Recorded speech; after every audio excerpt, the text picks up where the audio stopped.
Hello friends, welcome to Zaag's Kitchen. இன்னைக்கு நம்ம Zaag's Kitchenல பார்க்க போறது எல்லாருக்கும் ஃபேவரட்டான குட்டீஸ்க்கு ரொம்ப பிடிச்ச KFC fried chicken recipe தான் பார்க்க போறோம்.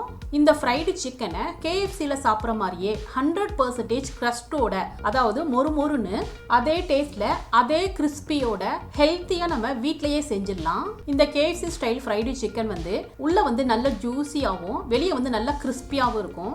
நீங்க பிகினர்ஸா இருந்தா கூட இந்த KFC fried chicken-ஐ ஒரு தடவை ட்ரை பண்ணி பாருங்க. நல்ல கிறிஸ்பியா பெர்ஃபெக்ட்டா வரும். KFC style fried chicken recipe எப்படி செய்யணும்னு பார்க்கலாம். फ्रेंड्स இந்த வீடியோ உங்களுக்கு பிடிச்சிருந்ததுனா லைக் பண்ணி ஷேர் பண்ணி சப்ஸ்கிரைப் பண்ணிக்கங்க. இந்த வீடியோ உங்களுக்கு பிடிச்சிருந்ததுனா வீடியோக்கு ஒரு லைக் கொடுங்க फ्रेंड्स. போனுள்ள சிக்கன் 750 கிராம் நல்லா வாஷ் பண்ணிட்டு எடுத்துர்க்கேன். फ्रेंड्स நீங்க சிக்கனை ஸ்கின்னோடயும் எடுத்துக்கலாம், ஸ்கின் இல்லாம எடுத்துக்கலாம். இது உங்க விருப்பம் தான். நான் ஒரே ஒரு லெக் பீஸ் மட்டும் தோலோட எடுத்துர்க்கேன். லெக் பீசஸ்ல மட்டும் இந்த மாதிரி சின்னதா கட்ஸ் கொடுத்து எடுத்துக்கணும். அப்பதான் சிக்கன் நல்ல உள்ள குக் ஆகும். இப்போ இதுல 2 கப் தண்ணி சேர்த்துக்கணும். இதோட 1 teaspoon salt, 1 table spoon vinegar சேர்த்துக்கணும். இதை நல்லா மிக்ஸ் பண்ணிக்கலாம். இந்த மாதிரி வினிகர்ல சேர்த்து ஊற வைக்கிறப்ப சிக்கன் நல்லா சாஃப்டா டெண்டரா இருக்கும். அதே சமயம் ஸ்மெல்லும் இல்லாம இருக்கும்.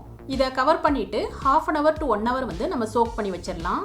இப்போ 1/2 hour ஆயிடுச்சு. தண்ணியோட கலரே சேஞ்ச் ஆயிருக்கு பாருங்க.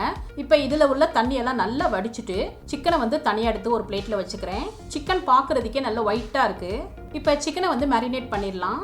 ஒரு பவுல்ல soya sauce 1 table spoon, vinegar 1 table spoon, tomato ketchup 1 table spoon, chilli sauce 1/2 teaspoon, chilli powder 1 teaspoon, ginger powder 1/2 teaspoon, garlic powder 1/2 teaspoon. Friends உங்கள்கிட்ட ஜிஞ்சர் அண்ட் garlic பவுடர் இல்லைன்னா அதுக்கு பதிலாக இஞ்சி பூண்டு பேஸ்ட் 1 டேபிள் ஸ்பூன் சேர்த்துக்கங்க.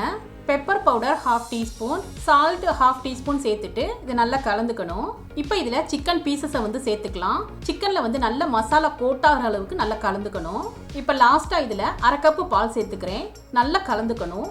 இப்போ இதை இந்த அளவு கலந்ததுக்கு அப்புறம் இதை கிளிங் ரேப்பால கவர் பண்ணிட்டு இதை ஃப்ரிட்ஜில் 1 to 2 hours நம்ம மேரினேட் பண்ணி வச்சிடலாம். உங்களுக்கு டைம் இருந்தால் நீங்கள் ஓவர் நைட் கூட மேரினேட் பண்ணி வச்சுக்கலாம். ஃப்ரெண்ட்ஸ் குறைஞ்சது 1 மணி நேரமாவது நம்ம மேரினேட் பண்ணி வைக்கணும். அப்போ தான் சிக்கன் நல்லா சாஃப்ட் அண்ட் ஜூஸியாக இருக்கும். நெக்ஸ்ட்டு சிக்கனை கோட் பண்ணுறதுக்கு மைதா மிக்ஸ் ஒன்று ரெடி பண்ணிடலாம்.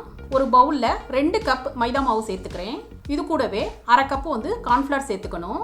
இதோட chilli powder 1/2 teaspoon, garlic powder 1/2 teaspoon, baking powder 1/2 teaspoon, baking soda இல்லை பேக்கிங் பவுடர் தான் சேர்த்துக்கணும். சால்ட் 1/2 டீஸ்பூன் சேர்த்துட்டு நல்லா கலந்துக்கணும். இப்போ லாஸ்ட்டாக 1/2 டீஸ்பூன் பெப்பர் பவுடர் சேர்த்துட்டு மறுபடியும் கலந்துக்கலாம். நல்லா கலந்துட்டு இப்போதைக்கு இதை தனியாக எடுத்து வச்சுக்கலாம். இப்போ சிக்கனை நான் 2 மணி நேரம் மேரினேட் பண்ணி எடுத்துக்கிட்டேன். இதிலேருந்து சிக்கன் பீசஸை மட்டும் தனியாக எடுத்து ஒரு பிளேட்டில் வச்சுக்கிறேன். இப்போ ஒரு பீஸ் எடுத்துட்டு ஏற்கனவே ரெடி பண்ணி வச்சிருந்த மைதா மிக்ஸில் சேர்த்துக்கணும். சிக்கன் ஃபுல்லாக கவர் ஆகிற அளவுக்கு மைதா மாவு கோட் பண்ணிக்கணும். பாருங்க ஃப்ரெண்ட்ஸ், இந்த அளவுக்கு நம்ம கோட் பண்ணிட்டு இப்போ சிக்கனில் இருக்கிற எக்ஸஸான மைதா மாவு இந்த மாதிரி நல்லா உதறி விட்டு டஸ்ட் பண்ணிக்கணும். இப்போ இதை உடனே சில்லுன்னு இருக்கிற தண்ணியில் டிப் பண்ணிக்கணும். 5 செகண்ட்ஸ் மட்டும் டிப் பண்ணால் போதும். ஃப்ரெண்ட்ஸ் திரும்ப சொல்லிக்கிறேன், ரொம்ப நேரம் டிப் பண்ணக்கூடாது. 5 செகண்ட்ஸ் மட்டும் வச்சுருந்தா போதும். இப்போ இதை தண்ணியிலேருந்து எடுத்துட்டு மறுபடியும் நம்ம மைதா மாவில் கோட் பண்ணணும்.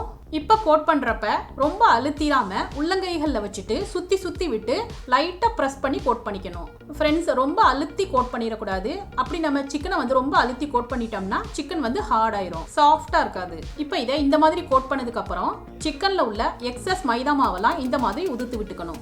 இந்த மாதிரி உதுத்து விடுறப்ப தான் சிக்கனில் நல்ல க்ரஸ்ட் ஃபார்ம் ஆகும். அப்பதான் சிக்கன் நல்லா கிறிஸ்பியா இருக்கும். பாருங்க ஃப்ரெண்ட்ஸ், சிக்கன்ல நல்ல கிரஸ்ட் ஃபார்ம் ஆயிருக்கு. இதே மாதிரி இன்னொரு பீஸையும் தண்ணியில டிப் பண்ணிட்டு மைதா மாவுல கோட் பண்ணிட்டு காமிக்கிறேன். ஃப்ரெண்ட்ஸ், KFC சிக்கனை பொறுத்த வரைக்கும் ரொம்ப இம்பார்ட்டன்ட் என்னன்னா நம்ம எல்லா பீஸஸையுமே மொத்தமாக மைதா மாவில் கோட் பண்ணிட்டு ஃப்ரை பண்ணிடக்கூடாது. பேட்சாக கோட் பண்ணிட்டு அதுக்கப்புறம் நம்ம ஃப்ரை பண்ணணும். அந்த மாதிரி செய்கிறப்ப தான் நம்ம செய்கிற KFC சிக்கன் ரொம்ப நேரத்துக்கு கிறிஸ்பியாக இருக்கும். நான் ஃபர்ஸ்ட் 4 பீஸை மட்டும் மைதா மாவில் கோட் பண்ணி எடுத்துக்கிட்டேன். இப்போ இதை ஃப்ரை பண்ணிடலாம். கடாயில் ஆயில் சேர்த்துருக்கேன். ஆயில் சூடானதும் அடுப்பை லோ ஃப்ளேமில் வச்சுட்டு சிக்கனை எண்ணெய்க்குள்ளே சேர்த்துக்கிறேன். ஃப்ரெண்ட்ஸ், சிக்கனை சேர்த்ததும் கண்டிப்பாக அடுப்பை லோ ஃப்ளேமில் தான் வச்சுக்கணும். அப்போ தான் சிக்கன் உள்ள வரைக்கும் நல்லா குக் ஆகும். இப்போ ஒரு 2 நிமிஷம் ஆயிடுச்சு. சிக்கன் ஓரளவுக்கு ஃப்ரை ஆயிடுச்சு. இப்போ இதை திருப்பி விட்டுக்கலாம். திருப்பி விட்டு சிக்கனை நல்ல கோல்டன் ப்ரௌனாக ஃப்ரை பண்ணிக்கணும். இப்போ சிக்கன் நல்ல கோல்டன் ப்ரௌனாக ஃப்ரை ஆயிடுச்சு. சிக்கன் மேலே நல்ல கிரஸ்ட் ஃபார்ம் ஆயிருக்கு, நல்லா கிறிஸ்பியாக இருக்கு. அவ்வளோதான் ஃப்ரெண்ட்ஸ், நம்மளோட KFC ஸ்டைல் ஃப்ரைடு சிக்கன் சூப்பராக ரெடி ஆயிடுச்சு. இதே மாதிரி நம்ம எல்லா பீசஸையுமே மைதா மாவில் கோட் பண்ணிட்டு ஃப்ரை பண்ணி எடுத்துக்கணும். இது ரொம்ப நேரத்துக்கு நல்ல கிறிஸ்பியாகவே இருக்கும்.